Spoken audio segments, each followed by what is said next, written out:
Listen closely, because what I'm about to tell you was never meant to be spoken aloud. Not in this century, not in any century.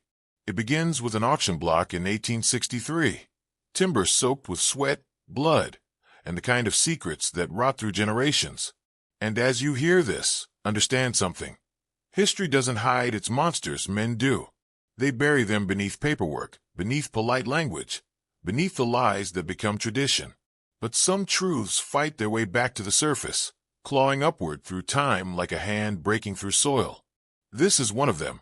There's a story, half-archived fact, half-whispered legend, about a plantation where power twisted itself into something even darker than ownership.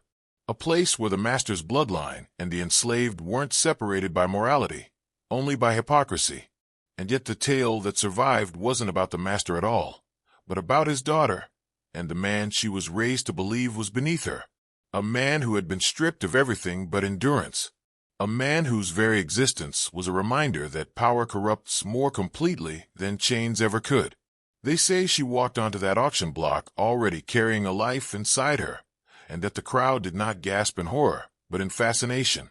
Because in 1863, a pregnant woman, especially one carrying a child that blurred the lines of race, class, and ownership, wasn't a scandal. She was a calculation, a commodity, a weapon of legacy, and the plantation owner stood there, face tight as rope, while strangers whispered about whose blood ran beneath her skin. Some accounts claimed the father was an enslaved man who had served the household since childhood. They say he was tall, silent, observant, the kind of presence that made other men uneasy though he rarely spoke. But here is where the story fractures. Some say he was forced into that role. Others say she sought him out, drawn to the one man in her world who didn't fear her family's power. And still others insist the truth lies somewhere in the space between consent and coercion, a space carved by systems built on domination, where no choice was ever truly free. But what makes this story dangerous isn't the scandal. It's the cover-up that followed. The way this event was scrubbed from the plantation ledger the same way you'd scrape mold from a wall, pretending the infection wasn't still in the wood. Because the child she carried represented something unthinkable at the time. A collapse of hierarchy. A breach in the illusion of purity. A crack in the world the powerful swore they controlled. And that crack, small as it was, terrified them. You need to understand something before we go any deeper. Power doesn't collapse in a single moment. It erodes, quietly, like termites eating through the beams of a house, until one day the roof caves in. What happened on that plantation in 1863 wasn't an accident, and it wasn't just a scandal. It was the first visible fracture in a structure built on generations of control. And the men who ran that world felt the ground tremble beneath them long before the rest could hear it. The master's daughter, let's call her Anna, though records buried in courthouse basements use different names, was raised in a universe where obedience was inherited. She grew up with a silver hairbrush, a locked diary, and a father who ruled over hundreds of lives with the same ease he used to snap a twig while walking through his fields. She learned early that people were punished for stepping out of line, but she also learned that her father feared only one thing: exposure. Not rebellion, not moral disgrace. Exposure. The truth made public. Reputation torn open like a wound. And that is why her pregnancy was not merely a family shame. It was a threat, because whispers in the South traveled faster than horses. And once a rumor reached the neighboring plantations, it was no longer a rumor. It became a weapon, a bargaining chip, a form of power redistribution. If the daughter of a respected slaveholder was carrying the child of an enslaved man, then every man in that society had to confront a truth they had denied even to themselves. Their system was porous, vulnerable, and perhaps already dying. But we need to talk about him, the man at the center of this, the one history tried to erase even more thoroughly than her. Let's call him Elias. Enslaved since birth, taught to measure his words, his footsteps, even his emotions. But here's what the documents never say out loud. Elias was intelligent. Not in the way the plantation owners feared, no, in a way far more dangerous. He watched. He remembered. He understood patterns. He understood the architecture of authority better than the men who claimed to own him. And that alone made him a threat. Because when you understand how a system works, you also understand how it breaks. Some testimonies written decades later described Elias as calm, unreadable, carrying something in his eyes that made overseers uncomfortable. And in that world, discomfort was the first sign of fear. Fear was the first sign of loss. Loss was the first sign that the hierarchy was slipping. And it did slip. The day Anna stepped onto the auction block, already carrying life, the crowd didn't see a woman. They saw a secret, a crack in the mask of Southern nobility, a silent confession that everything they believed about purity, lineage, and control was a lie waiting to be exposed. But it wasn't the crowd that trembled first. It was her father, because he recognized the truth before anyone else. Once a secret escapes into the open air, it never goes back into the box. Before we descend further, take a breath, because the deeper we go, the more the shadows behave like mirrors. And if you listen closely, you may begin to hear something unsettling, echoes of systems you thought were long dead. But they're not. They've only changed their uniforms. Now picture the scene that followed. The crowd at the auction had barely processed the shock when the plantation owner stepped forward, not to protect his daughter, not to acknowledge the life inside her, but to seize control of the narrative before it slipped from his grip. That's what men like him always feared, not the truth itself, but the loss of their control over how truth was perceived. For tyrants, optics matter more than morality. He barked orders. He tried to clear the platform. He tried to reclaim authority by sheer volume. But authority built on domination is brittle. And in that moment, surrounded by men who suddenly saw leverage where he saw danger, the plantation owner wasn't feared. He was exposed. What the crowd witnessed wasn't just a pregnant woman. It was evidence. Evidence that the boundaries between master and property had never been real. Evidence that bloodlines crossed in every direction. Evidence that the plantation house and the slave quarters were not separate worlds, but two faces of the same sickness. Yet even then, no one said Elias's name aloud. That was the unwritten rule of the slaveholding South. Erase the man, blame the woman, protect the illusion. But the illusion was already crumbling. Elias, standing at the edge of the crowd with iron around. His wrists saw all of this. He understood exactly what was happening, because he had spent his entire life studying the psychology of power from beneath it. He knew when a man was desperate. He knew when the air shifted. He knew when fear disguised itself as rage. And he knew that the very fact they were whispering about him, not as a man, but as a threat, meant the social order was wobbling. Some accounts say he kept his head down. Others say he lifted his gaze and locked eyes with the master for the briefest moment. But what all versions agree on is this. In that moment, Elias ceased to be invisible.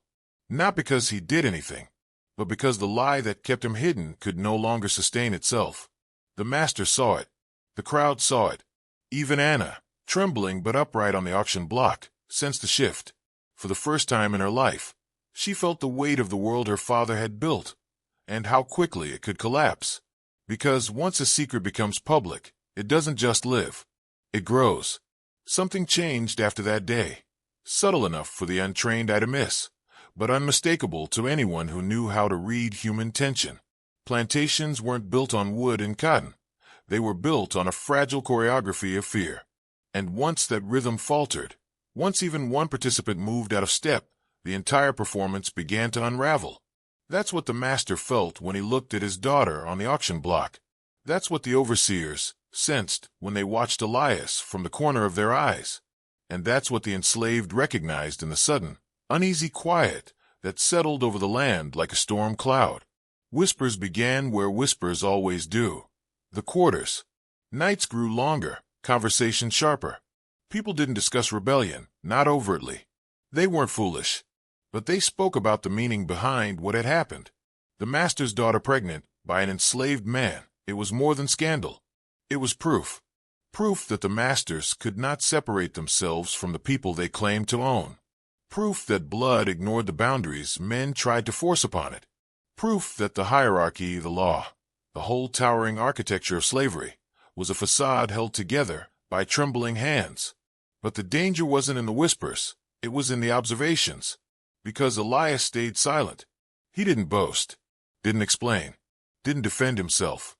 He continued to work, to endure, to move through the days with that same uncanny stillness he had always possessed. And that silence made him more threatening than any shout could have. Men in power are terrified of what they cannot predict. And Elias had always been unreadable. Anna, meanwhile, was taken back to the house, hidden away, guarded not for her safety but for the master's reputation. Her movements restricted, her letters burned, her voice smothered under the weight of her father's shame. But shame festers. It breeds secrecy, and secrecy breeds suspicion. Every person on that plantation, white or black, was now watching the house with a different kind of interest.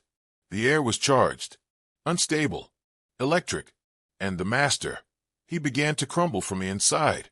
He drank more, barked orders with a tremor in his voice, tried to overcompensate by tightening control, more punishments, more surveillance, more desperate attempts to reassert dominance. But dominance fueled by fear is like a dying flame. The more you blow on it, the faster it goes out. What he didn't understand, what he couldn't understand, was that once a man loses control of the story, he loses control of the world built upon it. And the story had already slipped from his hands, because the child Anna carried wasn't just a child. He was the future crashing into the past, and the past was trembling. You said, there's a moment, right before a system collapses, when everyone inside it feels the shift, but pretends they don't.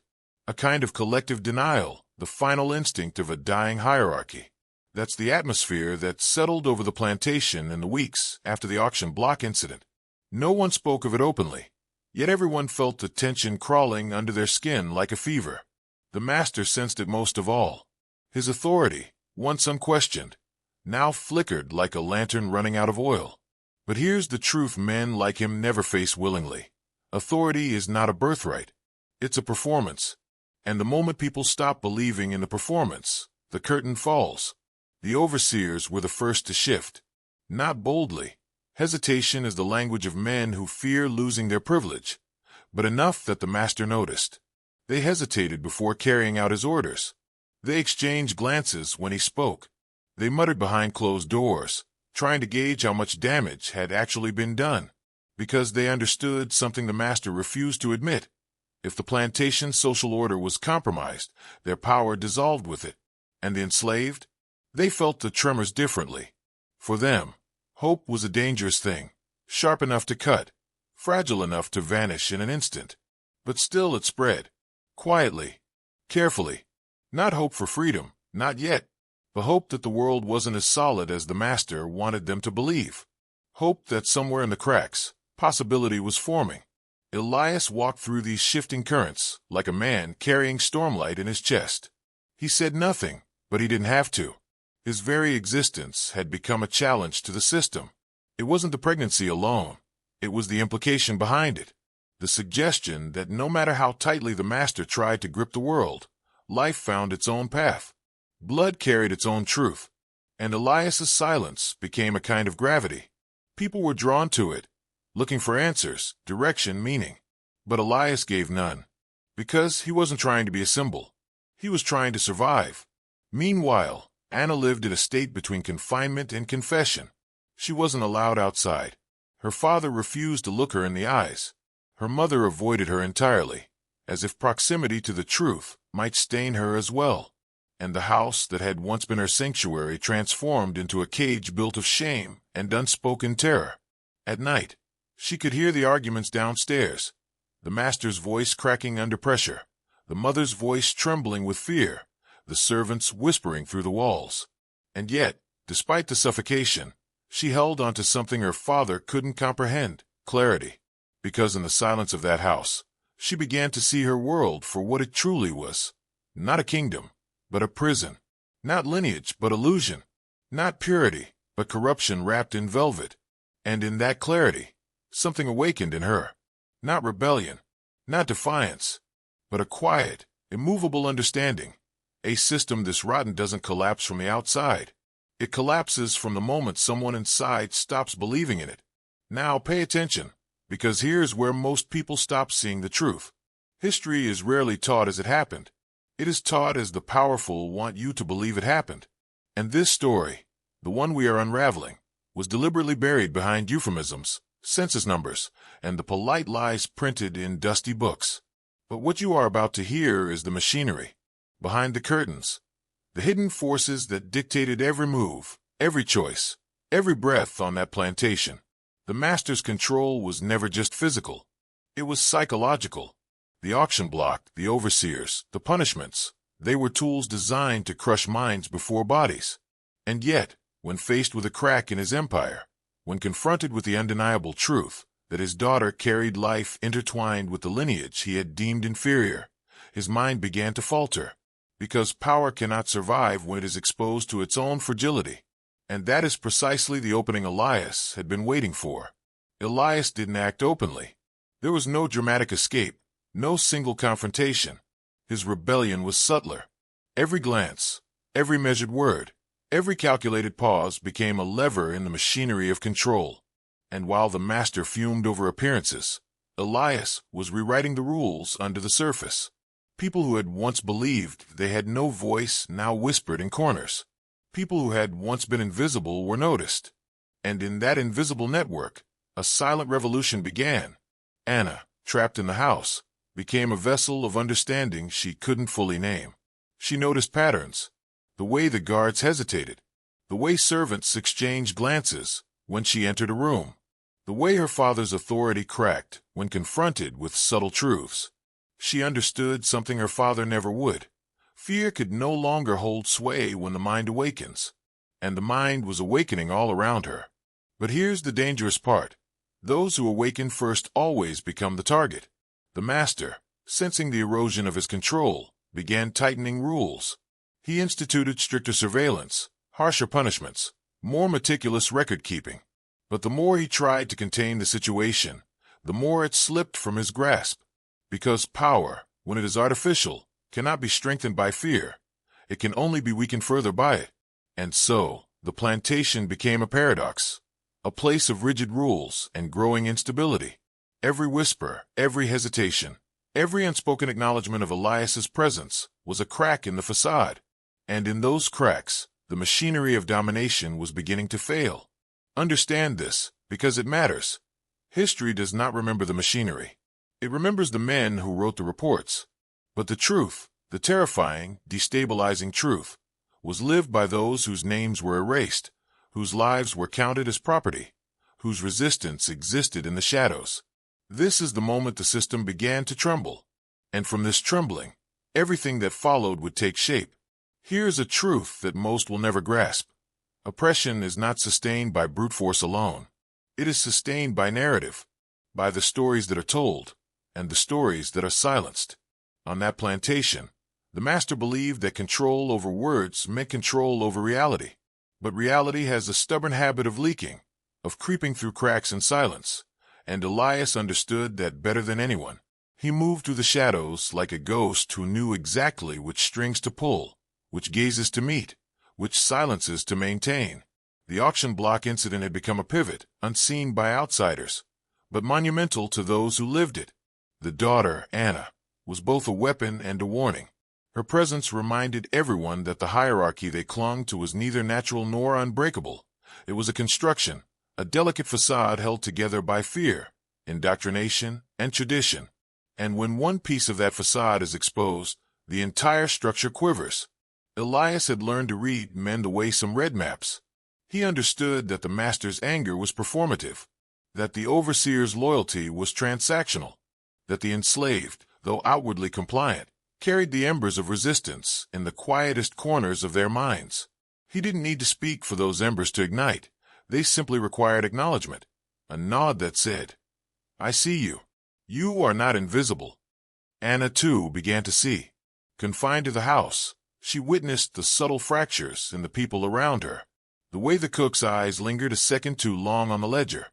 The way the gardener's hand shook while pruning. The way her father's footsteps faltered on the stairs, as though the weight of what had occurred was physically pressing down on him.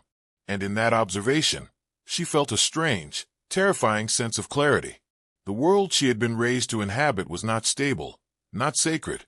It was a house of cards, and someone, somewhere, knew how to blow. But Elias didn't yet strike. The genius of his survival, the genius of the quiet insurrection, was patience. He understood that systems collapse not with force, but with precision. Small, invisible actions, misplaced tools, delayed messages, a glance at the right moment, undermined the master's illusion of omnipotence far more effectively than open rebellion ever could. And here's the lesson buried in shadows. Real power is not about the change you can see. It is about the ones no one dares to question, the invisible levers that dictate behavior, belief, and allegiance. Elias held those levers without anyone realizing it, and in doing so, he began to reshape the world in ways that history would later pretend never happened. Because once a mind understands the machinery behind domination, it can no longer be fooled. And once that understanding spreads, the game changes forever. Now, listen carefully, because this is where most people's understanding of history collapses entirely. The plantation wasn't just a place of forced labor. It was a laboratory of control. Every rule, every punishment, every ritualized act of obedience was designed to teach a single lesson, that authority is absolute and resistance is invisible. But what the master failed to anticipate was that there are always exceptions. Minds that see the strings, eyes that perceive the trap, hearts that measure the weight of injustice and refuse to carry it quietly. Elias was one of those exceptions. After the auction block incident, subtle cracks multiplied. The master increased surveillance, but surveillance is only as effective as the belief in its omnipotence. And belief can be broken. Every time a slave whispered in the shadows, every time Anna observed her father faltering, every time a hand hesitated before carrying out an order, the illusion weakened. Elias understood that the human mind is the ultimate battlefield, and the strongest chains are those that convince the mind it is trapped when, in truth, freedom has always been possible. He began to experiment, not openly, of course. Small acts, imperceptible to outsiders. A tool left where it shouldn't be. A letter slightly delayed. A miscount in the ledger. Little things, invisible to the master, yet monumental in effect. And each time, he watched reactions. He cataloged fear. He measured greed. He identified loyalties, discovering who would follow orders without question and who could be swayed by the quietest shift in circumstance. Anna, confined within the walls of the house, began to mirror his observations. She noticed the lies, the omissions, the way adults bend truths to survive, and the way their bending creates new vulnerabilities. For the first time, she felt that clarity she had never known. The truth, raw and unfiltered, pressed against her consciousness. The world she had been trained to uphold was artificial, constructed to benefit only a few, and the consequences of that construction were visible, inevitable, and dangerous. But here is the crucial detail. The part the textbooks erase. The master's obsession wasn't just with order or reputation.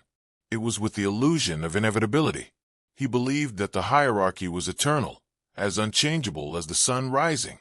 He did not understand that once someone inside sees the mechanisms, once someone like Elias grasps the architecture of control, the system becomes fragile. Every act of obedience is questioned. Every rule is tested. Every power claim is undermined. And yet, the world outside the plantation remained oblivious. To them, the auction block, the pregnancy, the whispers, they were minor anomalies, inconsequential footnotes. But the real story, the dangerous one, was the shift happening within. A silent war, fought in glances, in delays, in understanding. A war that could not be legislated, policed, or ignored.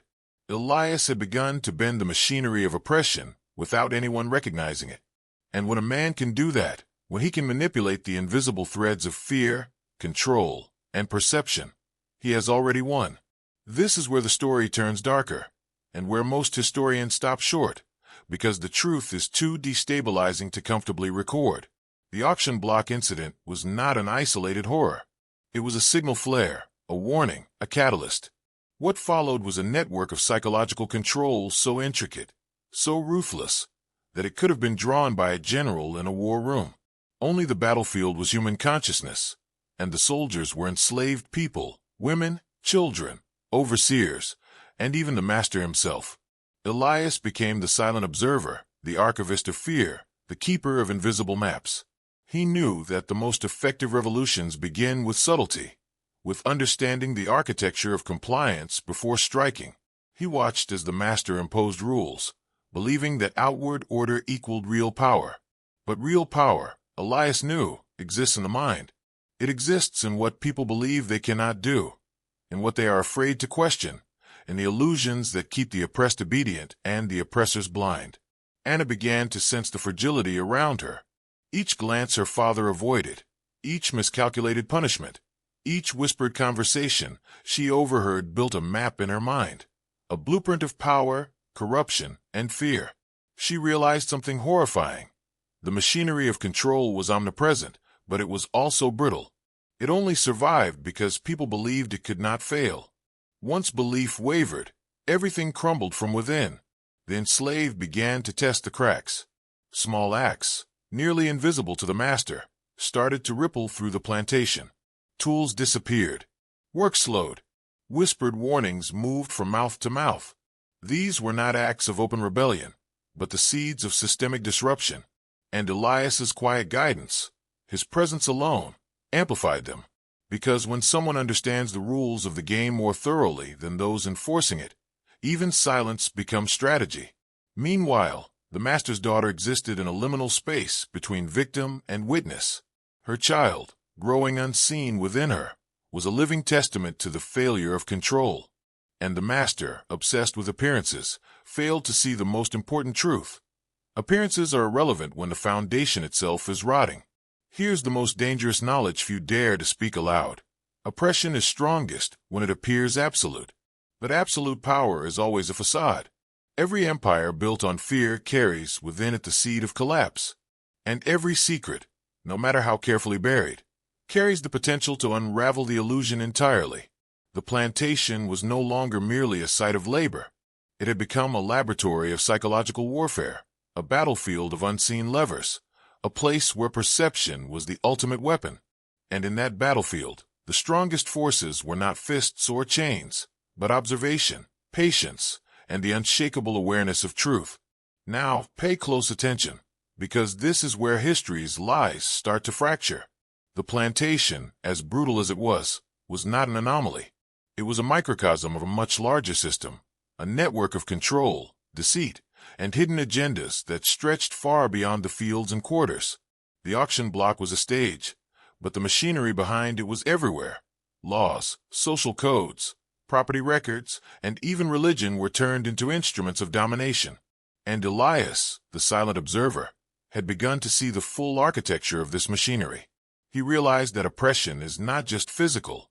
It is institutional, psychological, and generational. Every rule, every regulation, every punishment reinforced the hierarchy, but also created dependencies. People began to act against their own interests because the world had convinced them that resistance was impossible. Fear was cultivated like a crop, harvested every day to ensure compliance. And those who believed they were free, the master, his daughter, the overseers, were enslaved by their own illusions of control. Anna, now acutely aware of her father's fragility, began to perceive the deeper patterns. She noticed how information was manipulated, how alliances were formed and broken, how silence could be weaponized more effectively than chains. And in those realizations, she glimpsed the terrifying truth. The very structures she had been raised to uphold were designed to maintain power, not justice, to cultivate obedience, not morality. Elias, for his part, began to exploit these truths subtly. He didn't need violence. He used observation and patience. A misplaced ledger, a delayed message, a quietly corrected assumption. These small acts destabilized the master's authority while remaining invisible to the untrained eye. And the enslaved began to notice. They began to understand that obedience was not mandatory. It was a choice they had been tricked into making. The master's reaction was predictable, yet tragic in its intensity. He increased surveillance. He tightened punishments. He tried to assert absolute authority over every detail. But with every overreach, he revealed the fragility of the system he thought immutable.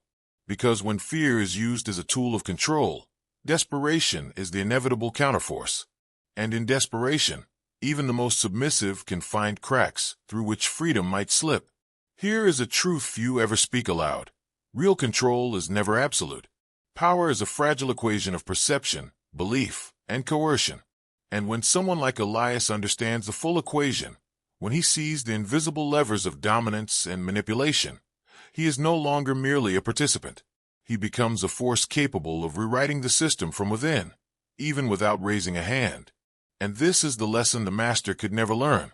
The stronger you try to hold, the more the system bends against you. And once the system bends, the cracks appear everywhere, even in places you thought were safe. Here's the part most people never understand. Slavery was not just about labor. It was about control of mind, body, and lineage. The auction block was merely a symbol, a public theater of domination, but the true machinery operated quietly, invisibly, inside homes, hearts, and law books. Every rule, every custom, every whispered warning reinforced a system designed to erase identity while cultivating fear. And Elias, standing at the center of this invisible battlefield, began to map it all. He understood the dynamics of secrecy, the way information was weaponized, the way obedience could be manufactured through anticipation of punishment rather than punishment itself. The master's daughter, Anna, trapped in her gilded cage, saw these mechanisms too. She began to understand that morality, law, and family honor were often masks for exploitation. The people around her were caught in a network of complicit choices, unable or unwilling to see the threads that bound them. The master, consumed by his obsession with appearances, was blind to the real threat. He believed that control could be imposed externally, through rules, threats, and force. But true power resides in perception, and perception, once disrupted, cannot be reconstructed. Each day, Elias exploited this principle, quietly dismantling the invisible hierarchy from within. He observed who flinched under scrutiny, who hesitated under command, and who whispered in the shadows. Every observation became a tool, every hesitation a crack to widen. The enslaved, previously invisible, began to see themselves reflected in Elias's calm, calculated movements.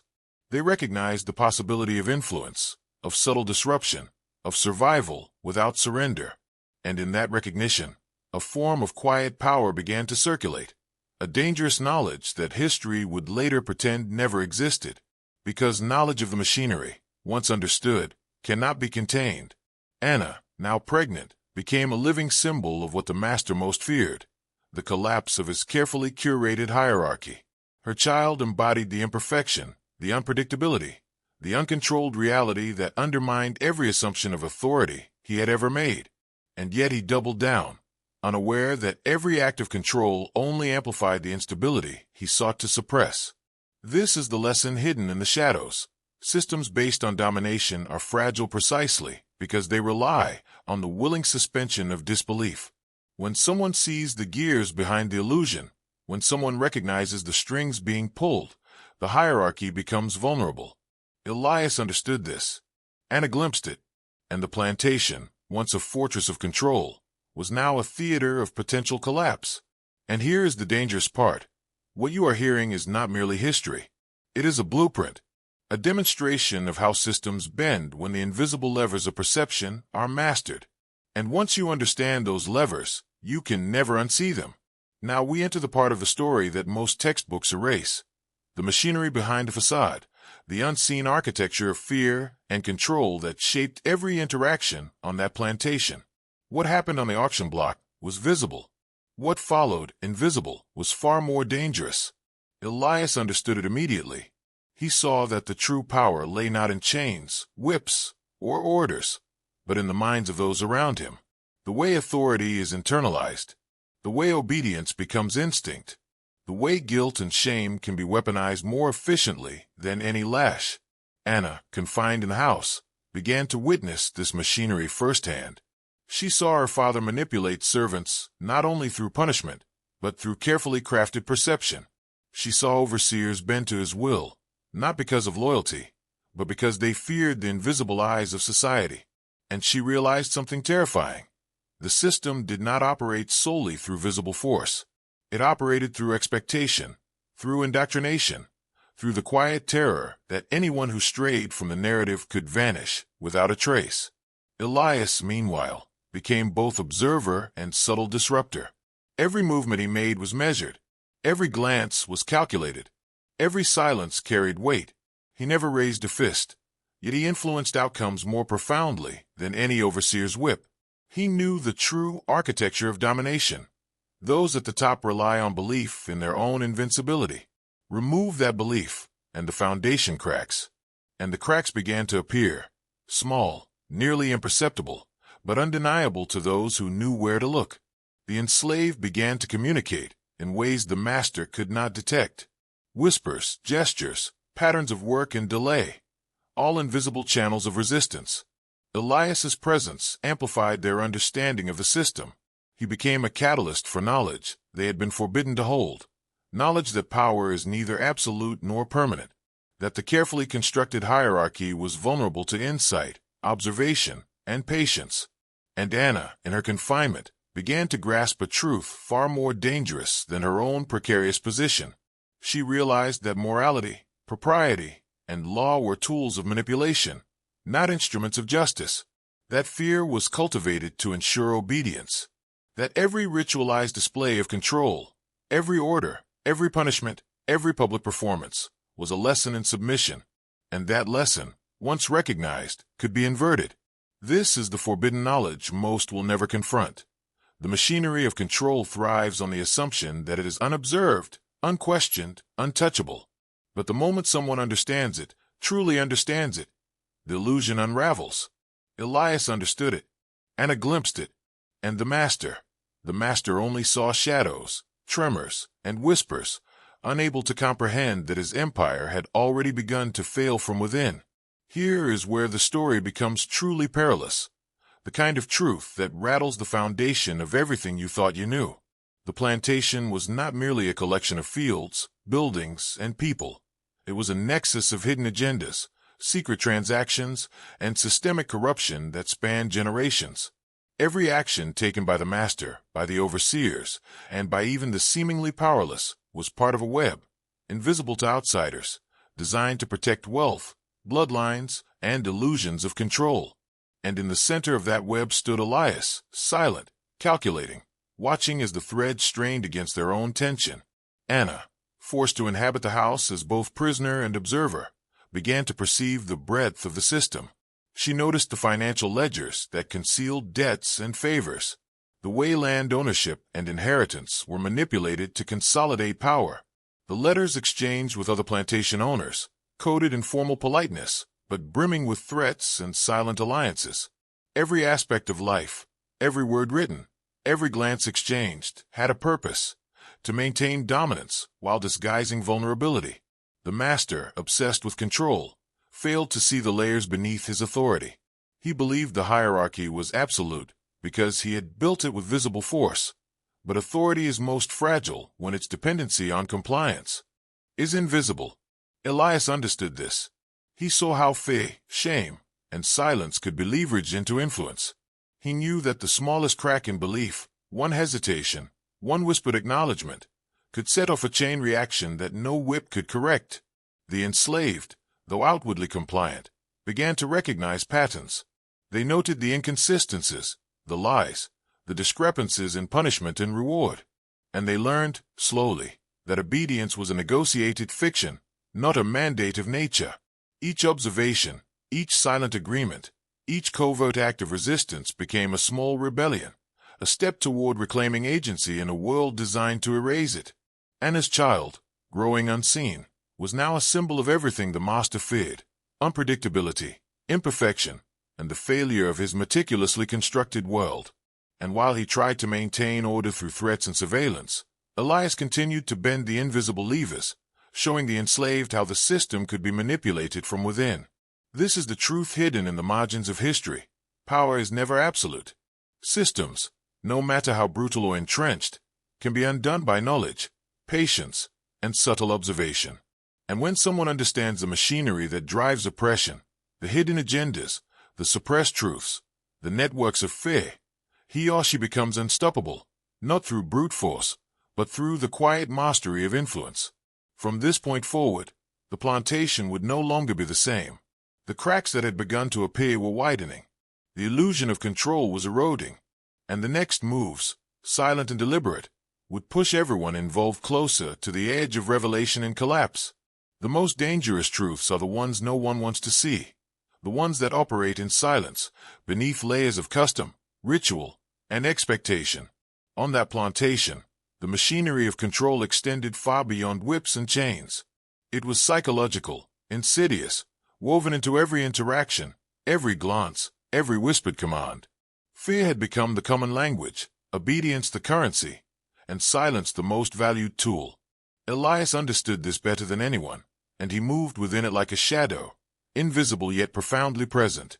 Anna, confined to her gilded prison, began to perceive the subtle architecture of manipulation surrounding her. She saw how the master's threats were often performative, meant to instill anxiety rather than enforce compliance. She noted how he relied on people's internalization of fear more than any physical enforcement. And she began to understand the terrifying elegance of it. When minds are controlled, when perception becomes the prison, the body becomes irrelevant. Chains are unnecessary when the spirit is already shackled. The enslaved, too, began to read the signals, as they always do in these systems.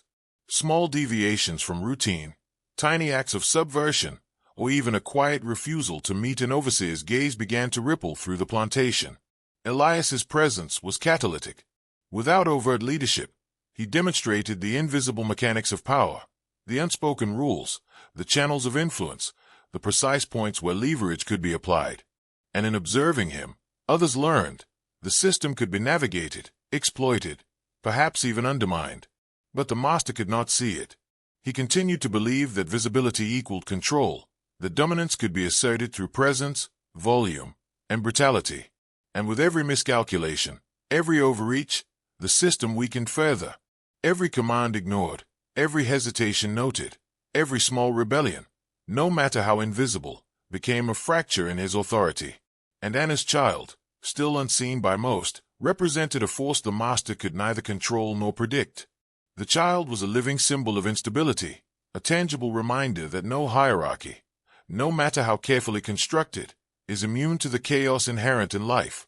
The very existence of this life challenged the narrative of supremacy, purity, and control that the master had spent decades enforcing. Here is the forbidden knowledge hidden in plain sight. Systems of domination are most vulnerable when they are treated as permanent.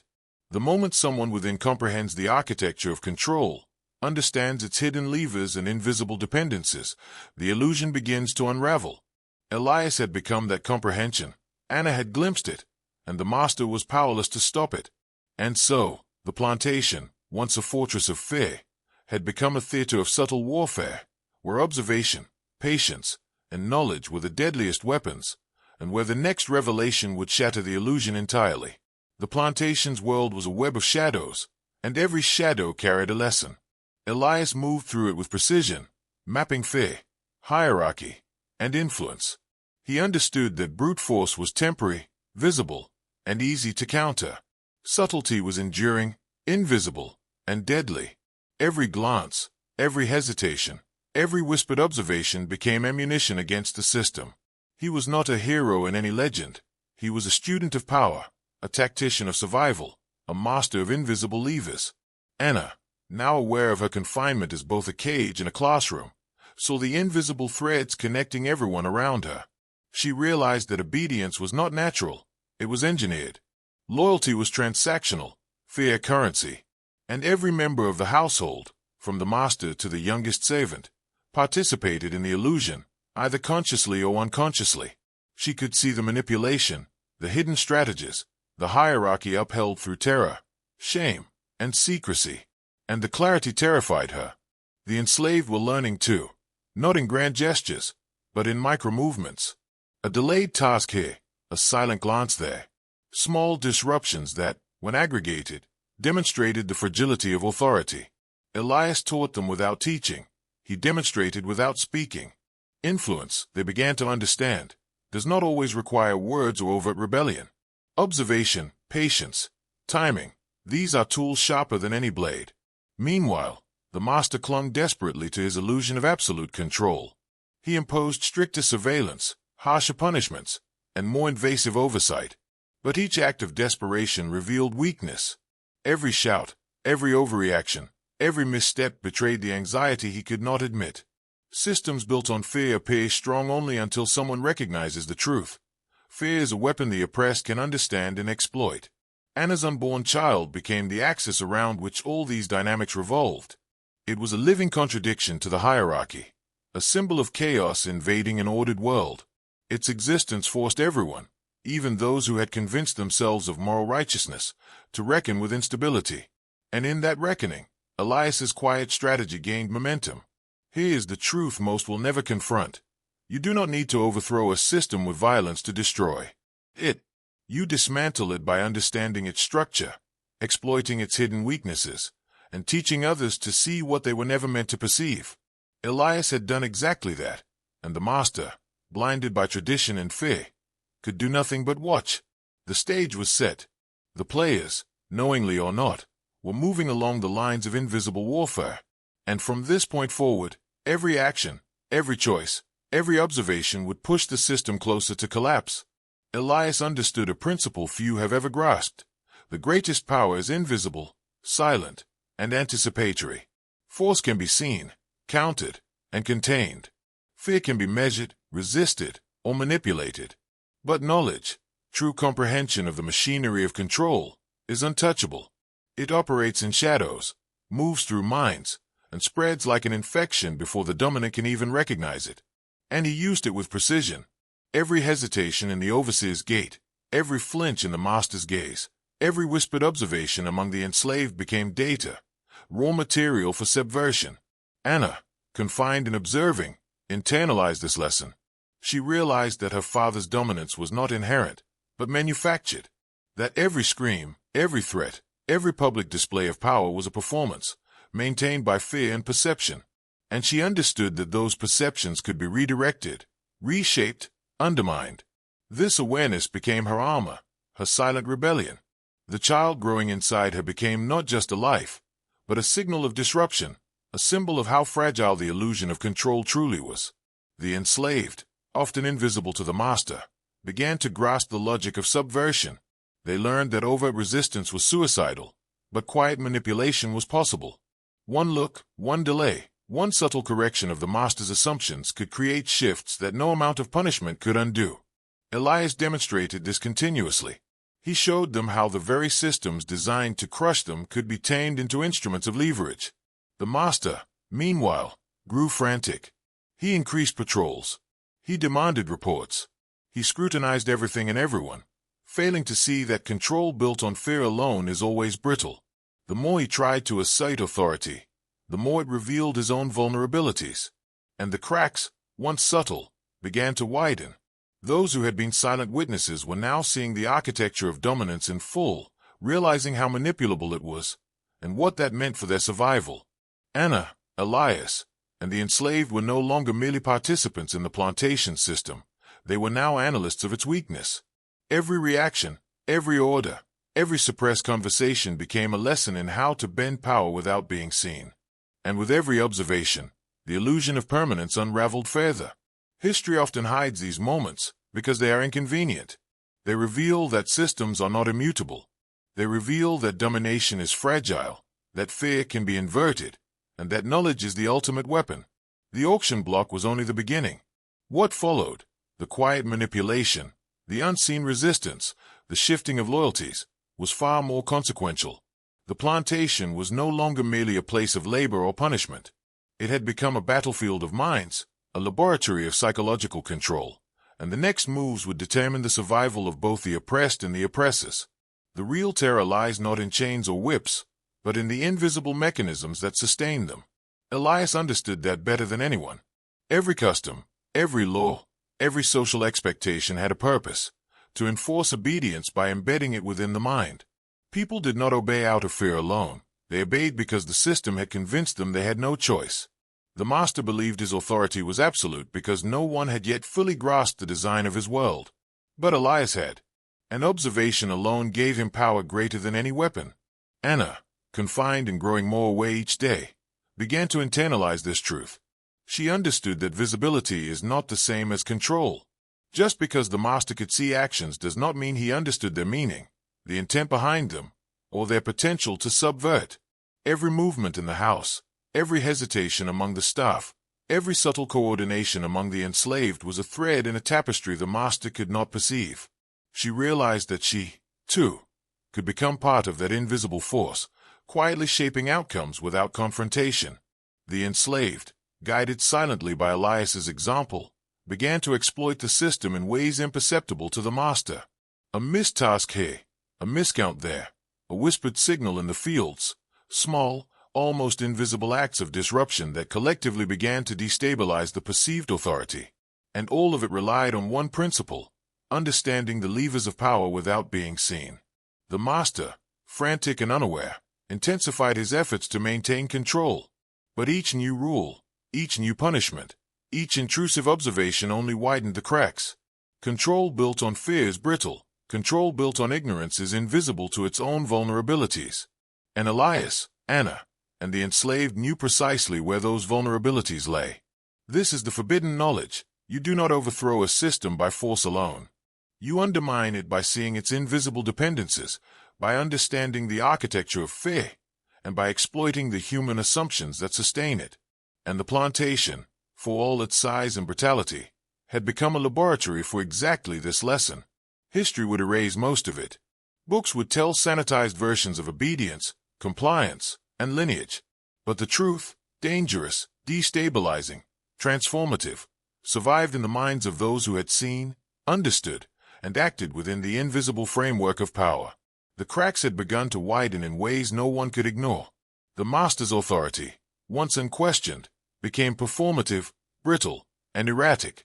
He shouted, punished, and watched obsessively, yet could not prevent subtle disruptions.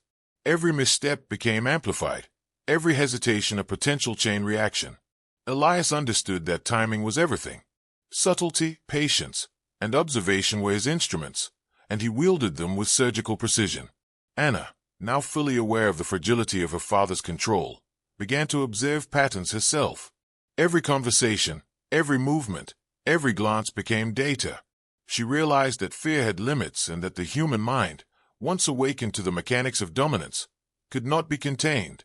She saw herself and her unborn child as vectors of disruption in a system that had never been designed to accommodate understanding or independence. The enslaved, encouraged indirectly by Elias's presence, began testing boundaries. Not openly, never openly, but through gestures, timings, and delays, small enough to be ignored yet powerful enough to undermine authority. It was a silent warfare, fought without weapons, against a system that believed strength was only physical. And in this warfare, the invisible strategist, Elias, remained untouchable. The master, sensing instability but unable to locate its source, intensified control, but the very attempt only revealed the system's fragility further. Every act of desperation highlighted his own limitations. And Anna, through her observations, recognized the truth. Power is most dangerous when it is believed to be permanent, but invisible in its dependencies. This is where forbidden knowledge begins to solidify in the mind. Hierarchy survives on ignorance, fear, and unquestioned obedience. Remove these, and even the most brutal system begins to unravel from within. The plantation, in all its outward brutality, had become Elias's laboratory, Anna's classroom, and the enslaved's proving ground. And once understanding spreads, the illusion of control collapses faster than any chains ever could. Elias's strategy was simple, yet profoundly effective. Do nothing obvious. Say nothing unnecessary. Let the master believe he maintained control while quietly destabilizing the foundation. Observation alone became his weapon. Every error the master made, every oversight, every microcosmic rebellion among the enslaved became a lever to shift balance. Elias understood that control depends on perception. Disrupt perception, and the empire collapses. Anna, confined but observant, realized the terrifying truth. The architecture of power is almost always invisible to those who wield it. Dominance survives because the dominant cannot see the fragility beneath their feet. And once the invisible scaffolding is recognized, it can be manipulated, inverted, and destroyed.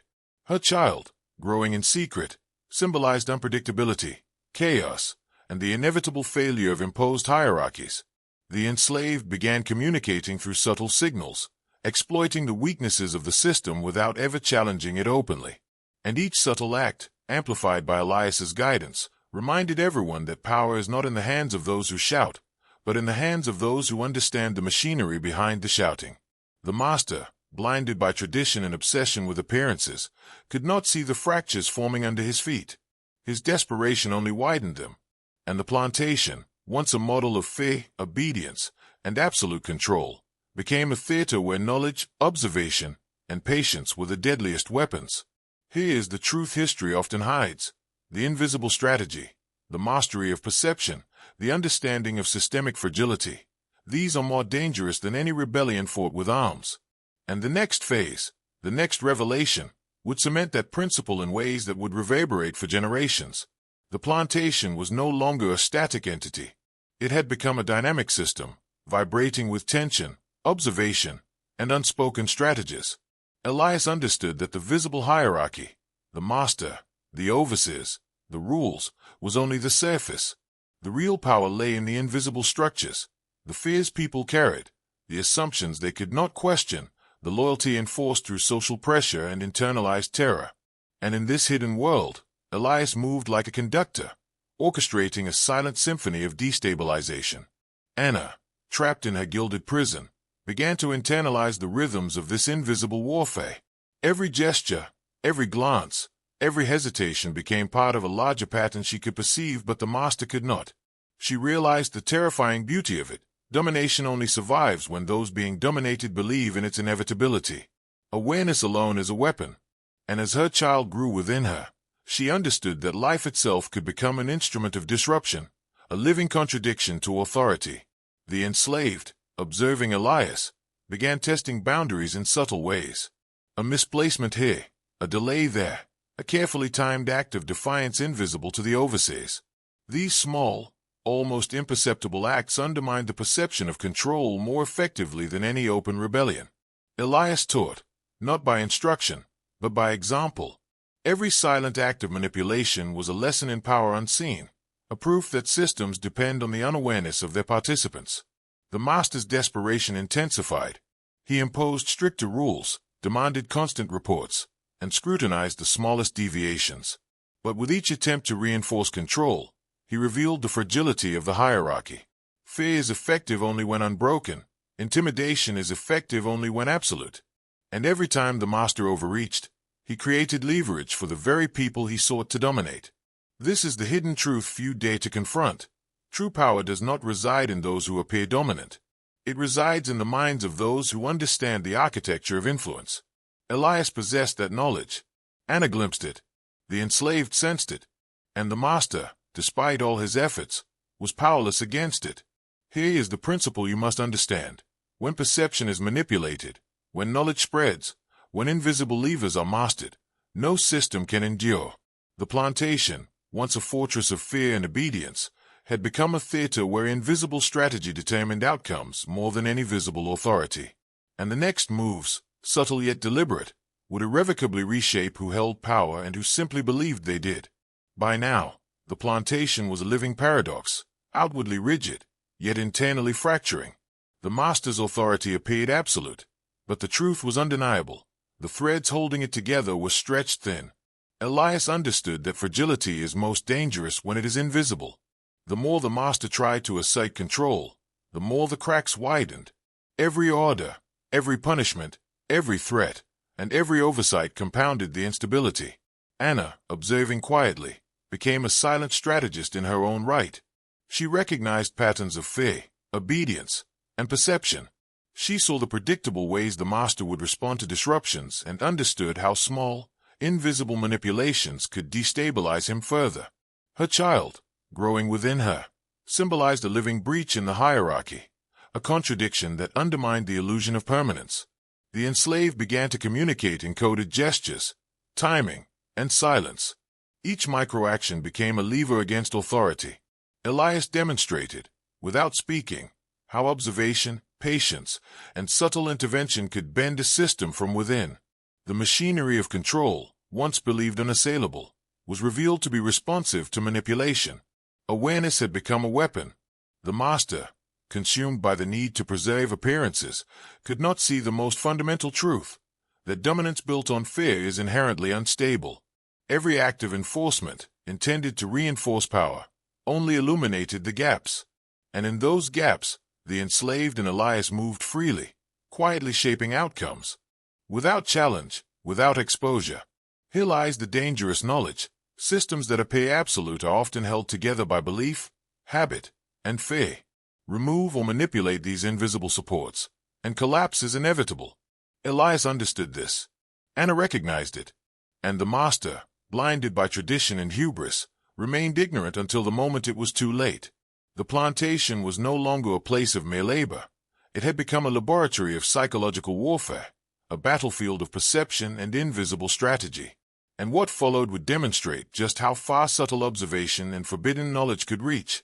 By this point, everyone on the plantation had become a participant in a silent war.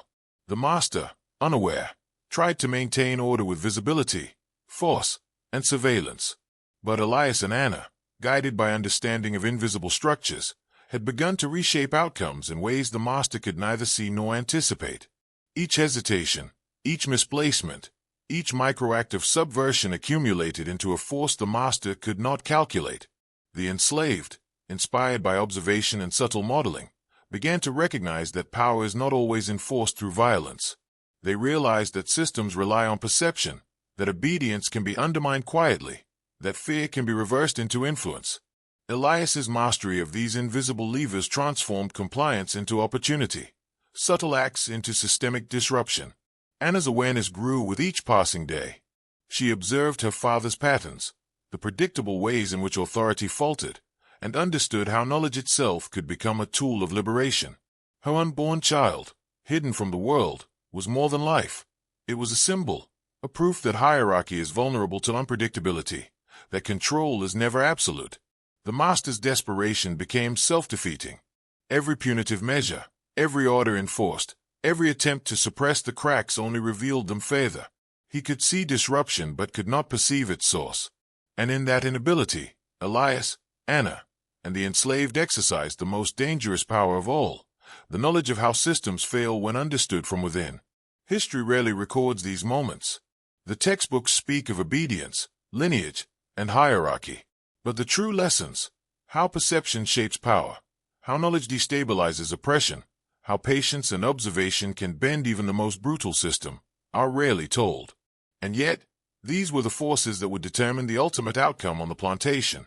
The master's obsession with control became a trap of his own making. Every act of aggression, every command, every performance of authority reinforced the invisible network of observation and subtle subversion surrounding him. Elias, fully aware of this, maintained a delicate balance, never overt, never reckless, but always strategically disruptive. Each hesitation he observed in others became a tool. Each microfailure of authority became leverage. Anna, now fully conscious of the invisible mechanics, realized that the system relied not just on fear, but on the unchallenged belief in its inevitability.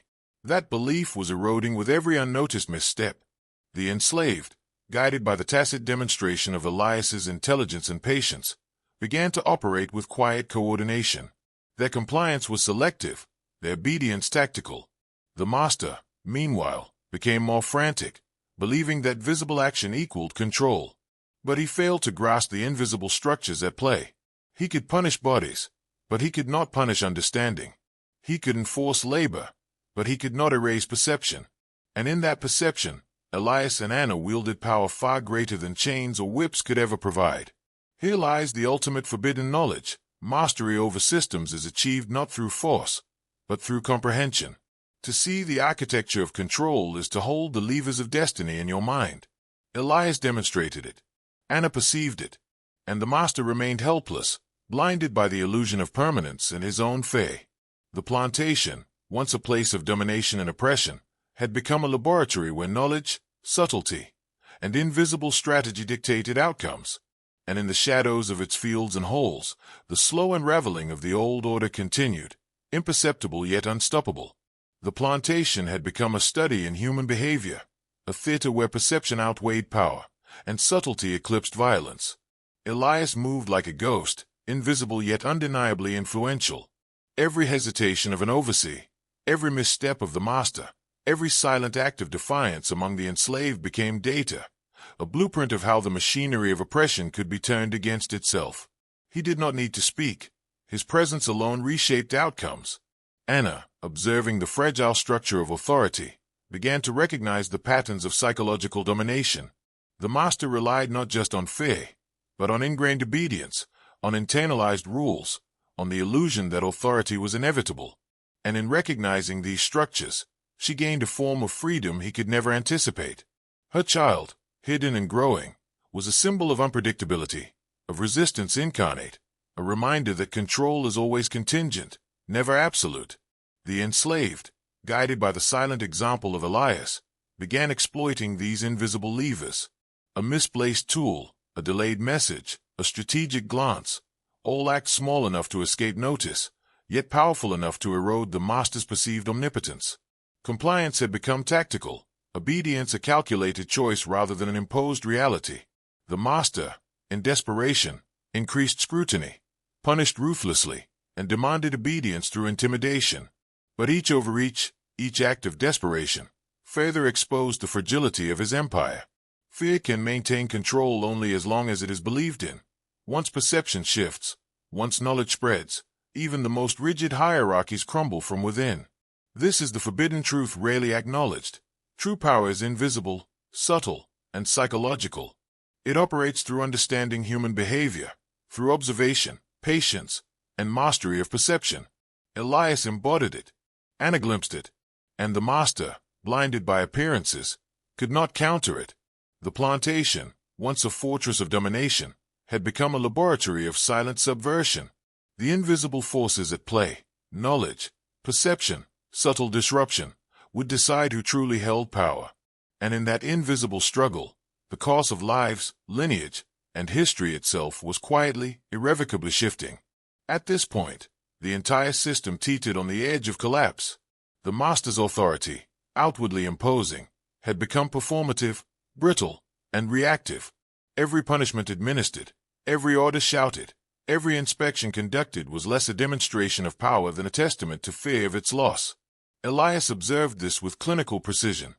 Every reaction, every misjudgment, every attempt at reinforcement became leverage, a tool to bend the hierarchy invisibly, imperceptibly. Anna, now acutely aware of the mechanisms of control, began to see her own agency. She realized that the fear, the obedience, the rituals of domination, all were manipulable. Knowledge, once internalized, became a weapon. Her unborn child was no longer just a symbol. It was a living disruption to the system, a silent argument against the notion of inevitable hierarchy. The enslaved, following Elias's unspoken lead, began to act with strategic subtlety. Small disruptions, invisible to the master but significant when understood collectively, challenged the illusion of control. Work was delayed in imperceptible ways. Tools were misplaced. Glances, gestures, and silences communicated lessons in manipulation and strategy. Every minor action contributed to a growing awareness that authority was not absolute, that obedience could be questioned, that perception could be inverted. The master, desperate to maintain an illusion of invincibility, tightened surveillance, increased punishments, and enforced stricter rules. But with each act, he revealed the fragility of the very system he sought to uphold. He could not see the invisible forces reshaping the plantation. He could not understand that knowledge, observation, and subtlety were undermining his dominance far more effectively than any overt rebellion could. This is the dangerous principle hidden in plain sight. Control is strongest when it is believed to be permanent. Awareness, understanding, and subtle manipulation are the greatest threats to any hierarchy. Elias had mastered it. Anna had glimpsed it. And the enslaved were beginning to wield it. The plantation itself had become a battlefield of minds, a theater of invisible strategy, and a proving ground for forbidden knowledge. Here's where transformation becomes irreversible. Elias's influence had permeated every level of the plantation. Authority, once unquestioned, was now scrutinized, tested, and subtly subverted. Every glance, every hesitation, every whisper became part of a larger calculus, an invisible system of checks and leverage that no whip could correct. The enslaved learned that submission was negotiable, obedience tactical, and fear a tool to be redirected rather than obeyed. Anna, observing and internalizing, began to experience a shift within herself. She realized that morality, authority, and law were often instruments of control rather than truth. Her understanding of the system allowed her to perceive both the weaknesses of her father's power and the potential of her own influence. And in that realization, her child, still unseen, represented not only life but a force that could challenge the perceived order, destabilizing it without overt confrontation. The master's panic became predictable. His desperate attempts to assert authority only made the fractures more visible. He could control bodies but not perception, enforce labor but not understanding. And perception, once liberated, is impossible to restrain. Elias and Anna understood this principle deeply, and it became the core of their invisible strategy. Subtlety, patience, observation. The enslaved, acting collectively and strategically, began to test boundaries in ways the master could neither anticipate nor see. They manipulated the system without violating its overt rules, exploiting invisible vulnerabilities, and gaining insight into its mechanisms. Every small act of subversion accumulated, teaching a dangerous truth. Domination relies on ignorance, and once knowledge spreads, the structure cannot hold. This is the lesson hidden in the shadows of history. Power is fragile when understood, control is an illusion when observed, and knowledge is the ultimate weapon. The plantation had transformed from a site of labor and punishment into a crucible where forbidden truths reshaped destiny. And once these truths are grasped, nothing can remain the same. The master's desperation reached its peak. He could feel the tension, the hesitation, the subtle defiance, but could not trace its source. Every punitive action, every inspection, every order became evidence of his own vulnerability. Elias, silent and deliberate, continued to manipulate outcomes without detection.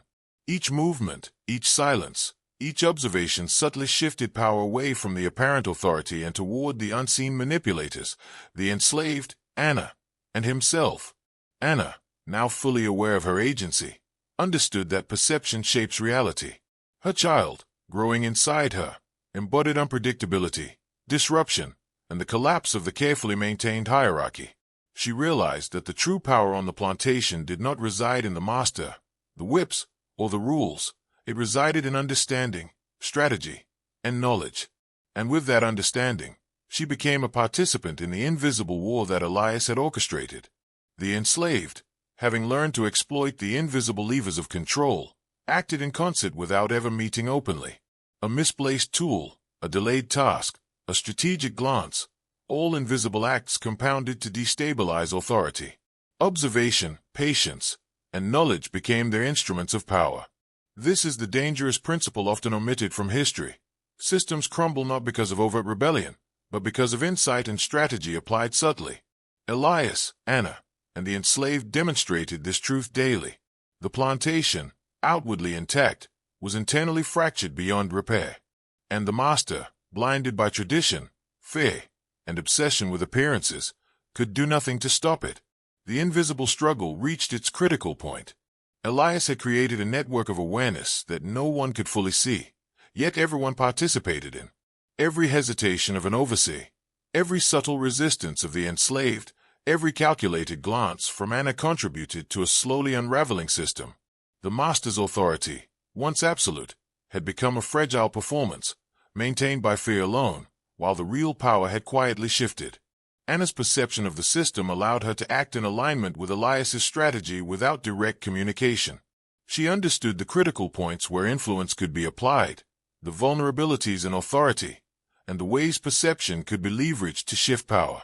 Her child, unseen by the world, was a symbol of the disruption already in motion, a reminder that life itself could defy imposed order. The enslaved, acting with silent coordination, tested boundaries and exploited the weaknesses of the master's oversight. Each subtle act reinforced the invisible network, demonstrating the principle that compliance is never absolute, and that systems dependent on unawareness are inherently fragile. The master's panic, increasing surveillance, and harsher punishments only amplified the fractures. Fear, once a tool, now exposed the instability of the hierarchy. Elias's strategy of observation, patience, and subtle manipulation continued to dismantle the system from within. Here is the forbidden truth. Mastery over power comes not through confrontation but through comprehension.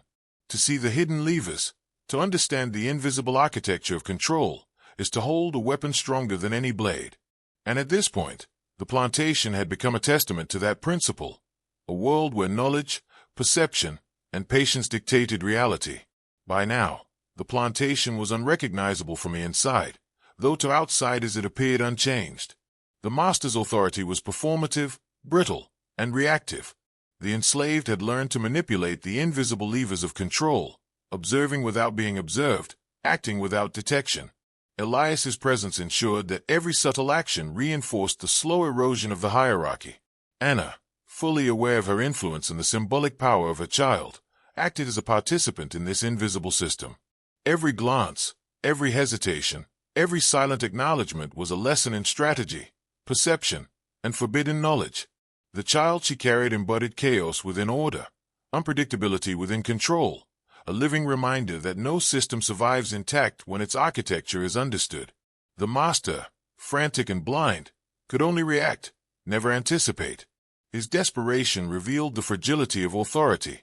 His attempts to enforce compliance highlighted the cracks in the system, and every overreach became a tool for subtle subversion. The forbidden principle had been demonstrated. Knowledge and perception are far more powerful than force. Understanding the machinery of control allows subtle manipulation that can dismantle entire hierarchies without ever striking openly. Elias, Anna, and the enslaved had transformed the plantation from a fortress of domination into a theater of invisible power, where the ultimate weapon was insight itself. The final stage of this descent is clarity.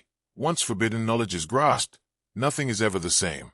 Elias had shown that authority is fragile, perception is paramount, and knowledge is power. Anna had witnessed it, embodied it, and would carry its lesson into the next generation through her child. The enslaved had learned to navigate, exploit, and subtly reshape the system from within. The master's illusion of invincibility had crumbled, replaced by the realization that control exists only as long as it is believed in. Every act of enforcement, every threat, every attempt to maintain dominance had accelerated the collapse. The plantation, outwardly unchanged, had been transformed from a site of labor and fear into a laboratory of strategy, perception, and forbidden insight. Here is the ultimate lesson.